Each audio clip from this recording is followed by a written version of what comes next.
Hi guys, it's Greg here, aka NYPrepper.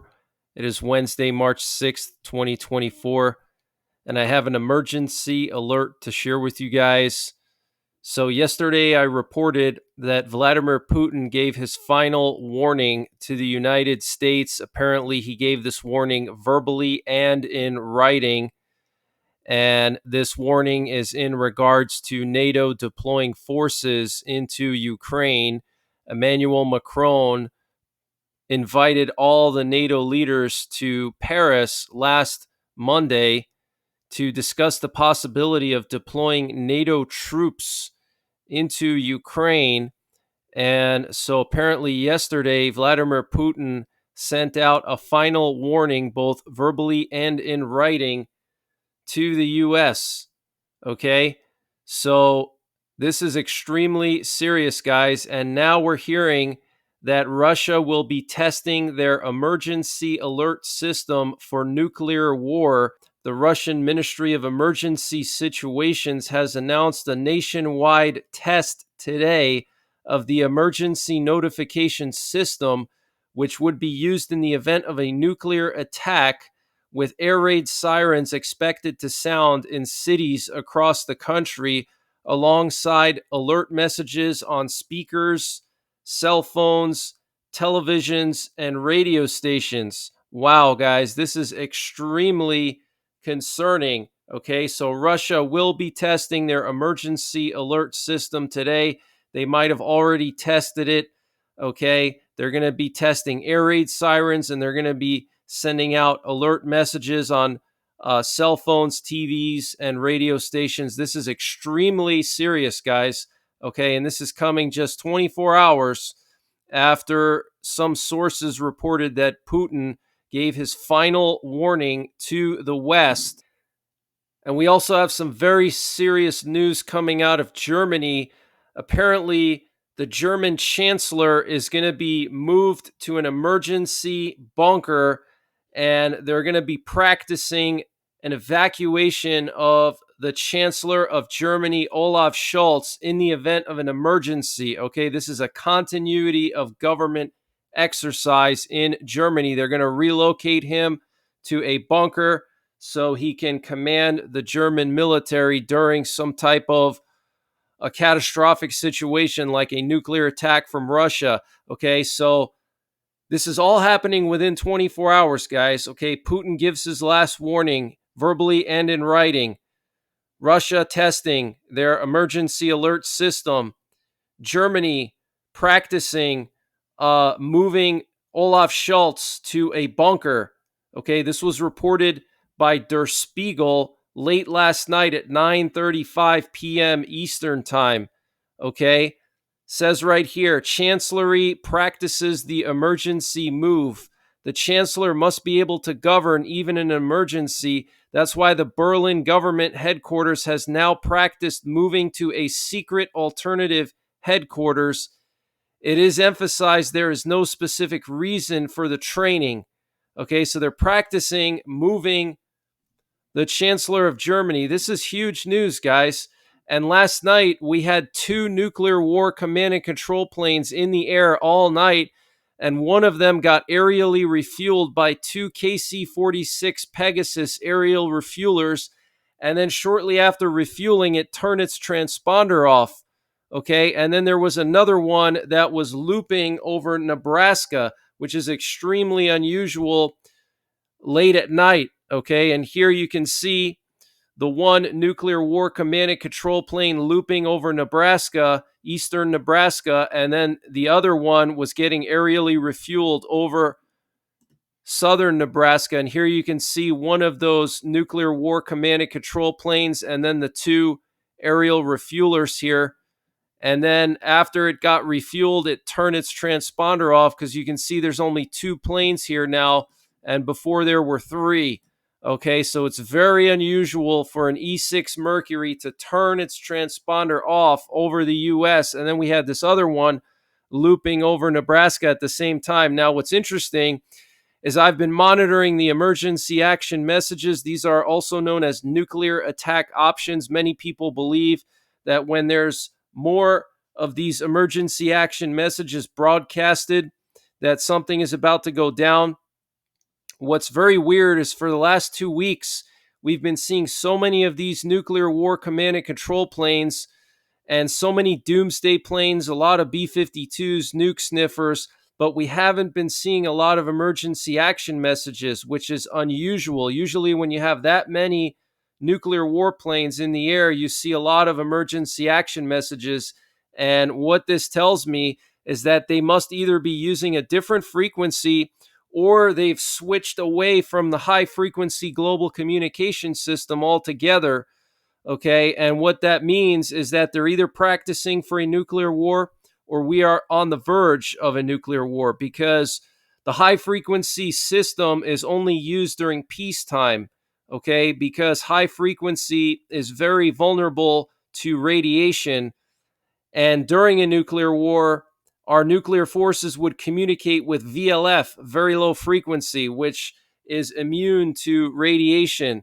Okay. And the radiation won't interfere with the transmission. Okay. That's why you use VLF during a nuclear war.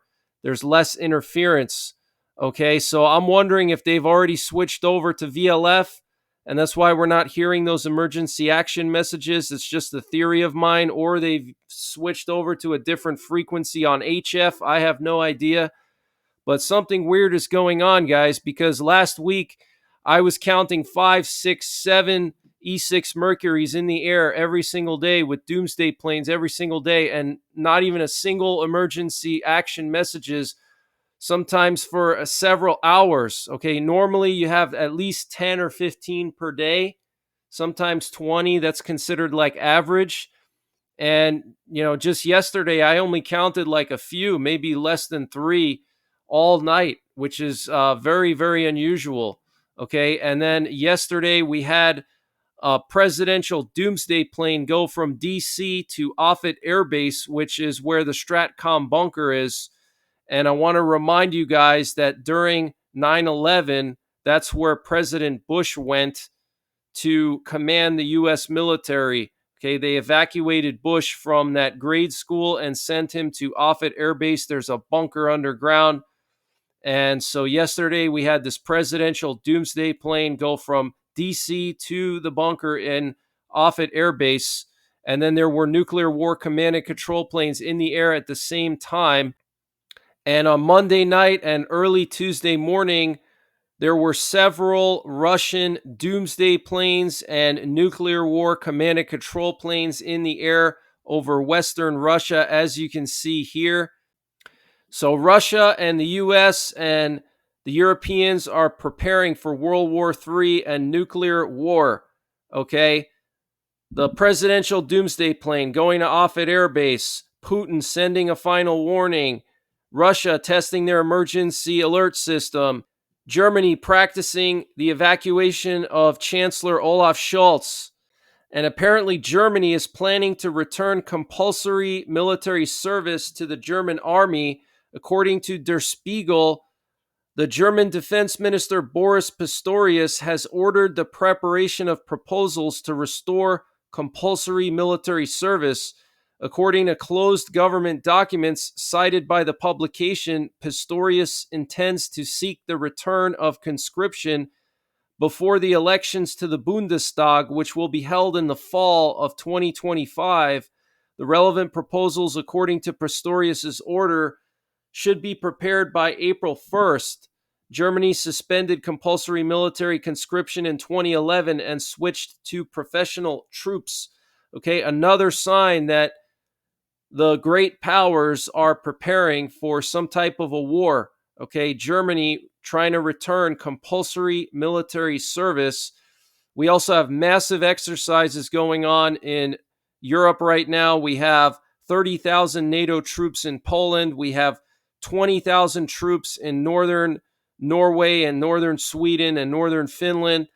Okay, doing exercise Nordic Response 24. And then we also have a massive exercise going on in the Korean Peninsula with South Korea and the U.S. with strategic assets involved. Okay, same thing with the exercise in northern Scandinavia. They have B-1s involved with this exercise. And the Czech president, Peter Pavel, says he is open to the idea of Western troops being sent to Ukraine. I'm in favor of looking for new ways, including continuing the discussion about a possible presence in Ukraine. Let's not limit ourselves where we shouldn't. Wow, guys. Okay, so the Czech president open to the idea of sending troops to Ukraine. French President Emmanuel Macron urged allies not to be cowards and to support Ukraine in the fight against the Russian invasion. We are undoubtedly approaching a moment for Europe when it is necessary not to be cowards.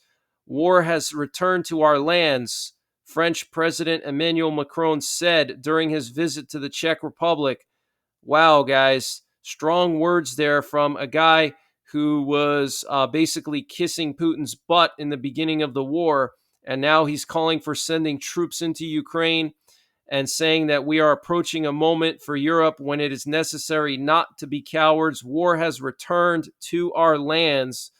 And he's thinking back to World War II. That's the last time France was in any kind of war. And the website of the Russian Ministry of Defense is down. IP telephones, domains, and servers of the Russian Ministry of Defense are also blocked. Ukrainian sources are saying that this was the result of a Ukrainian intelligence cyber attack. And this update was sponsored by Patriot Supply. Guys, Patriot Supply is doing a discount on their 1-month emergency food supply. And to get the deal, you got to go to preparewithnyprepper.com, and the link is in the description below this video. This is a 1-month freeze-dried food supply. It has a 25-year shelf life, and it's all packed within 2 rugged, water-resistant buckets. Free shipping is included. $177 for 1 month of food. Where are you going to find a deal like that? They also have a general store, and they're always running discounts in their general store on various prepping and survival items. They have everything from MREs, potassium iodide, to survival seeds. And to get to their general store, you got to click on the Patriot Supply logo at the top of the page when you get to preparewithnyprepper.com. And you'll see when you get there, they have everything you can imagine. So use the link preparewithnyprepper.com to get $60 off the Patriot Supply 1-month emergency food supply. That's $180 for 1 month of food, free shipping included. The link is in the description below this video. And also check out their general store. They have everything you can imagine prepping and survival related, and they're always running various discounts there. And a Russian Air Force Sukhoi 27 fighter jet escorted a French AWACS plane and 2 French fighter jets over the Black Sea. This was reported by the Russian Ministry of Defense. And the Russian Ministry of Defense was claiming that they were going to try to violate the border of the Russian Federation.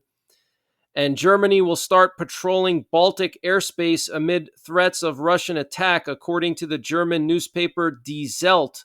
6 Eurofighter Typhoon fighter jets and around 200 German soldiers will be stationed at Latvia's Lielvardi military airfield by the end of November. The German Air Force has already taken command of the base. The mission will last at least 9 months. Wow, guys. So Germany sending 6 of their Typhoon fighter jets no later than November.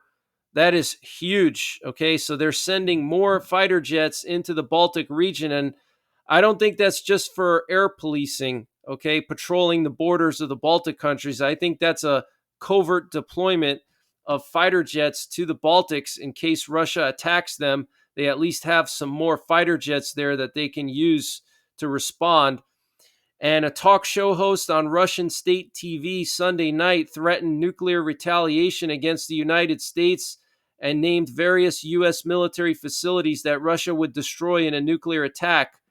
Russia dialed up its military rhetoric this week with state television naming U.S. military facilities that Moscow would target in response to a hypothetical U.S. nuclear strike.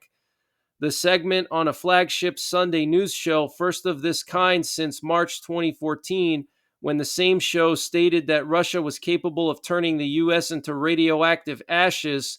The anchor of the show, Dmitry Kiselov, known for his vehement pro-Kremlin and anti-American stance, showed a map of the U.S. with targets that included the Pentagon, the presidential retreat in Camp David, and other targets. He explained that a hypersonic missile that Russia is developing would be able to hit them in less than 5 minutes. Vengeance on the U.S. territory is a matter of principle to us, he said. Kiselov's weekly show, Vesti Nedeli, is one of the most watched news programs in Russia. It is broadcasted on Russia 1, a state-owned and state-funded TV channel, the editorial policies of which are reportedly coordinated directly with the Kremlin. The edition of the show in question was aired just days after Putin said Moscow was prepared to respond if the U.S. were to deploy forces into Ukraine and deploy more missiles into Europe.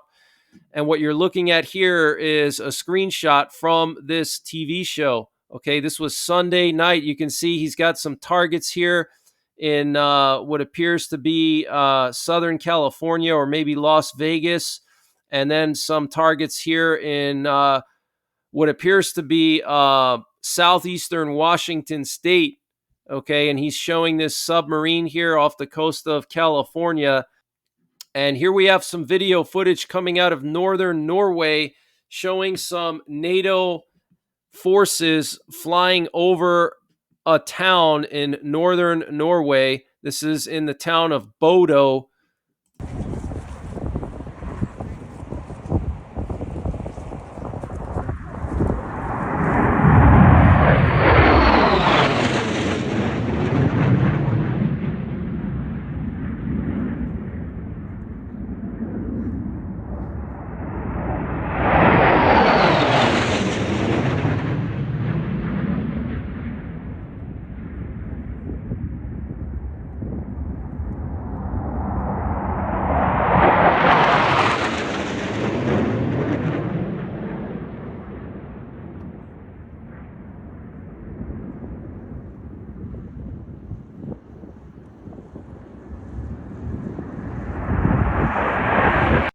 Not sure what kind of fighter jets those are. I think these are the Swedish Gripen fighter jets, maybe.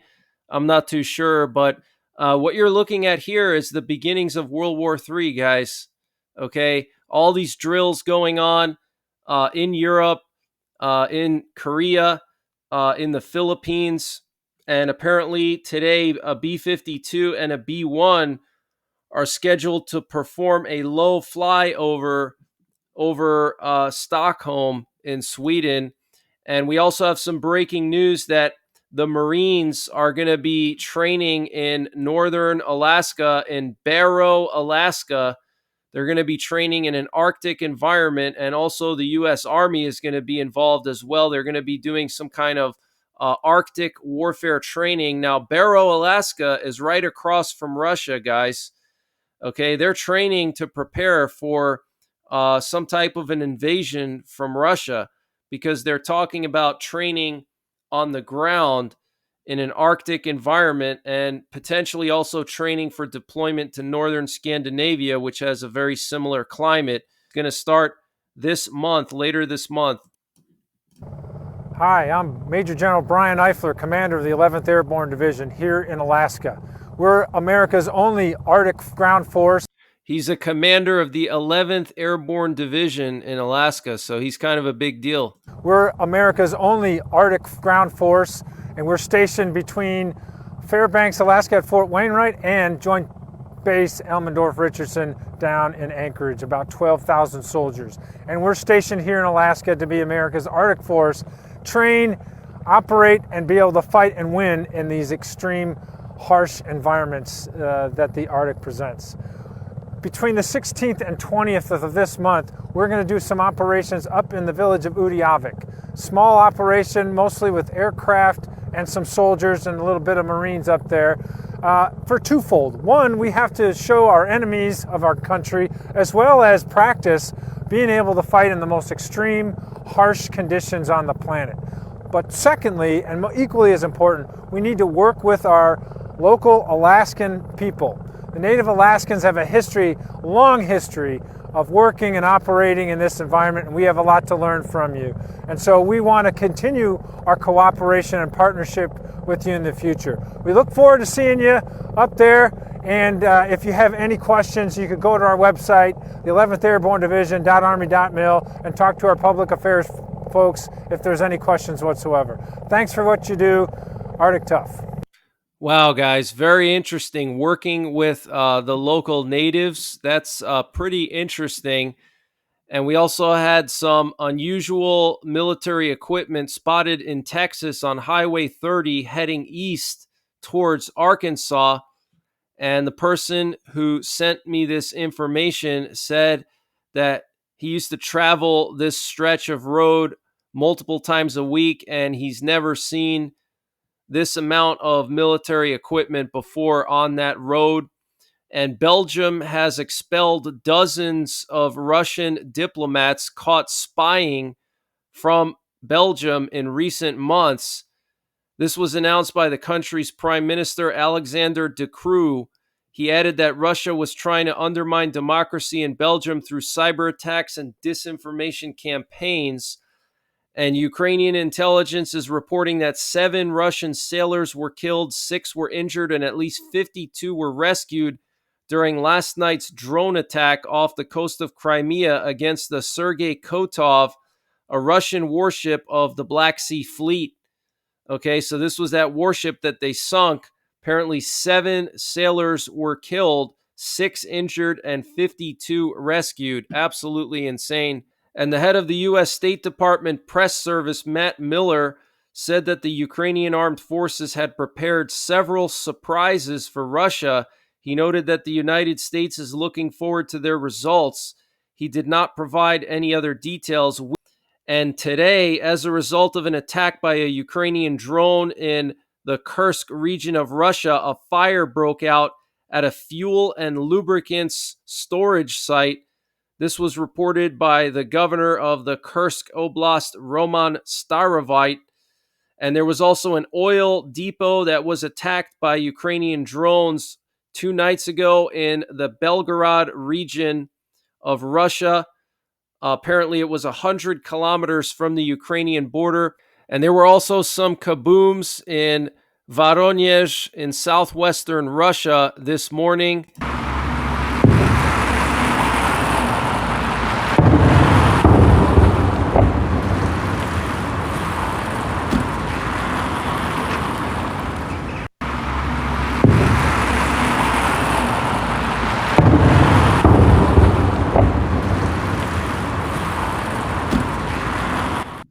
So no word yet on what those kabooms were. And here we have footage of that fuel and lubricants depot in Kursk that was hit by Ukrainian drones this morning. Look at that thing on fire. Absolutely insane. Look at that. Wow, huge plume of smoke. And here we have a picture of the fuel depot or oil depot that was hit in Belgorod Monday night. Here we have some video footage of Ukrainian anti-air systems trying to shoot down Russian drones that were attacking Odessa. This was Monday night, and Ukraine shot down 38 out of 42 drones launched by Russia last night. And the Ukrainians lost another M1 Abrams tank. Here we have a picture of the third M1 Abrams tank to be lost by the Ukrainians. It was destroyed by Russian forces somewhere in the Donetsk Oblast. And here we have the flight path of a Greek Air Force VIP plane that flew to Moldova. Very interesting timing, considering that a few days ago, 2 regions of Moldova asked Russia for protection. Okay, Transnistria and Gagauzia, who, by the way, were involved in a big war during the collapse of the Warsaw Pact and the USSR in 1991, when it officially dissolved, there was actually a pretty hot war, pretty serious war in Moldova with the Gagauzes and the Transnistrians fighting against Romania and Moldova. Okay, so this is a serious situation here that could brew up in the coming days. And the Netherlands will be giving Ukraine various types of watercraft, including fast assault ships. The Defense Ministry detailed the efforts to support Ukraine's watercraft. They reported that the Netherlands is to provide fast and highly maneuverable rubber boats and patrol boats, as well as assault craft to Ukraine. Wow, guys. So they're going to be giving Ukraine assault ships, fast maneuverable assault ships. Apparently, some of them are going to be the CB-90 assault craft, which is considered to be one of the best fast assault boats, and 14 rigid hull inflatable boats. So very, very interesting. And French President Emmanuel Macron announced that France is going to join the Czech Republic initiative to buy 800,000 artillery shells for Ukraine across the world. Czech President Peter Pavel recently said that the shells could be delivered to Ukraine within a few weeks. So basically, if you don't remember that, the president of Czech Republic said that they have 800,000 artillery shells that they could immediately send to Ukraine, but they either want money or they want replacements for those shells. Okay, so France is saying, okay, we'll work with you somehow and help out with this initiative. Okay. And the Israeli Minister of Defense, Yoav Gallant, threatened war with Hezbollah during a meeting with senior White House Lebanon advisor Amos Hochstein at the White House. And this came right after Hochstein visited Beirut, Lebanon on Monday in order to try to prevent a war in Lebanon between Israel and Hezbollah. Yoav Gallant said, "We are committed to the political efforts to reach an agreement, but Hezbollah's aggression is bringing us closer to a decision point regarding our military action in Lebanon." And I reported a couple of days ago that Israeli special forces already tried to cross the border into Lebanon. Okay, they already did a probing attack and they already detonated several minefields. Okay, and apparently 60 rockets were launched by Hezbollah from southern Lebanon last night towards the city of Kiryat Shimona in northern Israel. And here we have some video footage showing the Israeli Iron Dome air defense system intercepting all of these rockets. Check it out.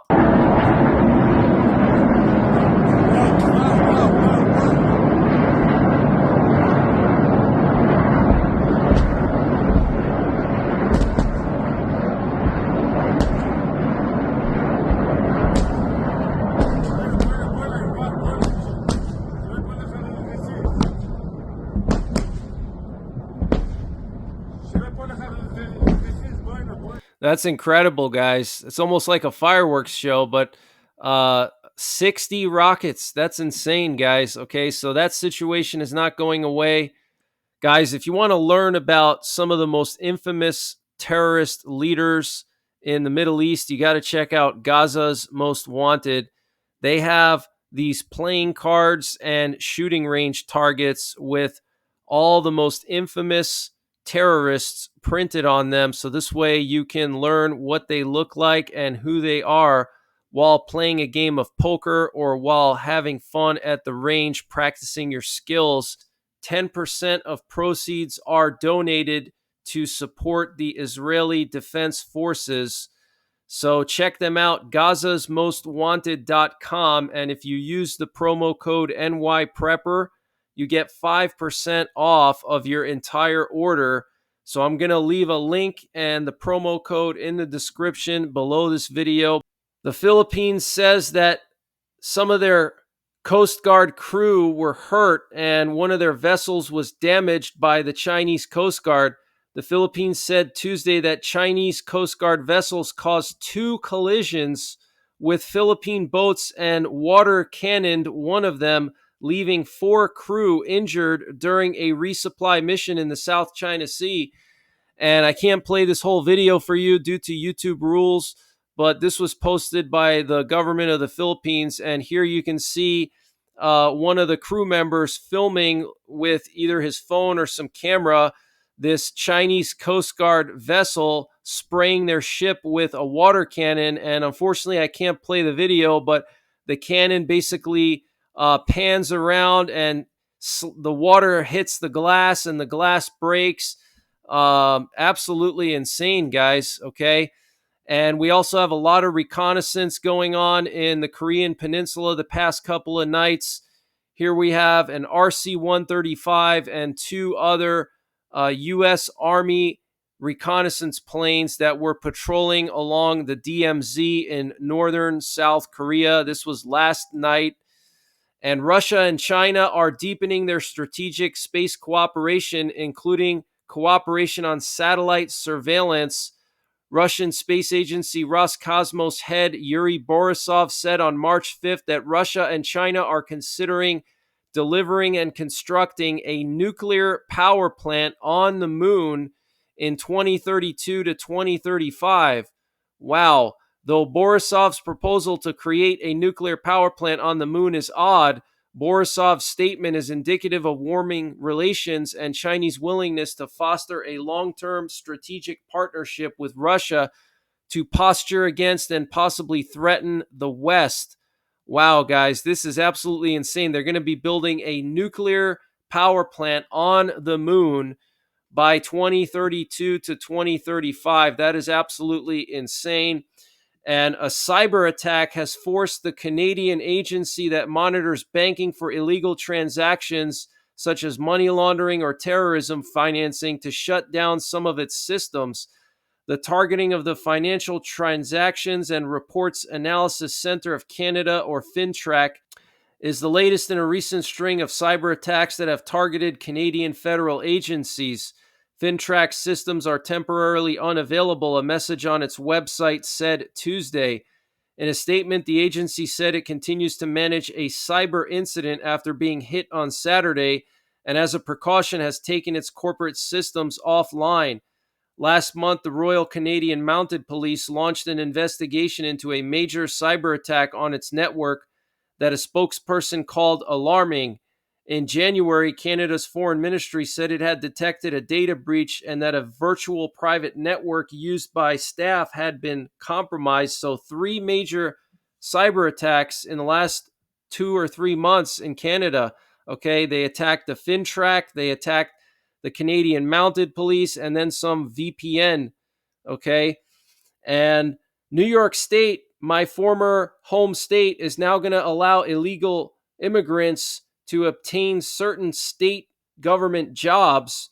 And Tesla halted production at its German factory on Tuesday after assailants set fire to high voltage lines nearby, cutting power to the U.S. electric car maker's only plant in Europe, the company and authorities said.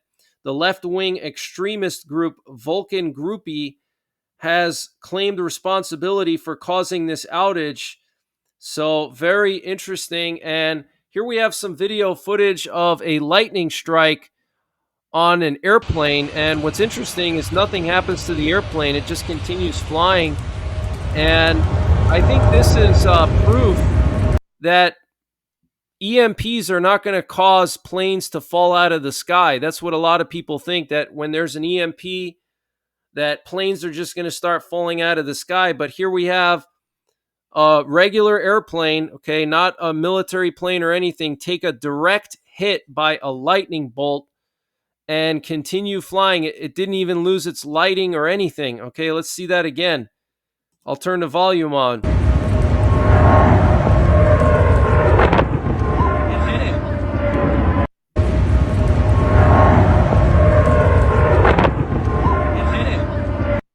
So that's pretty much the latest breaking news that I have. I will be back later on today with more breaking news. I was going to post a video last night, but I wanted to take the night off and relax a little bit because I've been going nonstop for pretty much the last few months, but even just the last 2 years, I've been going nonstop since this war in Ukraine started. And every day it's just a threat of nuclear war. So I just wanted to take the night off, but I will be back later on today with more breaking news. So make sure you're subscribed. Hit the bell icon down below so you get notified when I post these updates. And until then, take care, God bless, and don't forget the 3 Ps: prepare, practice, and persevere.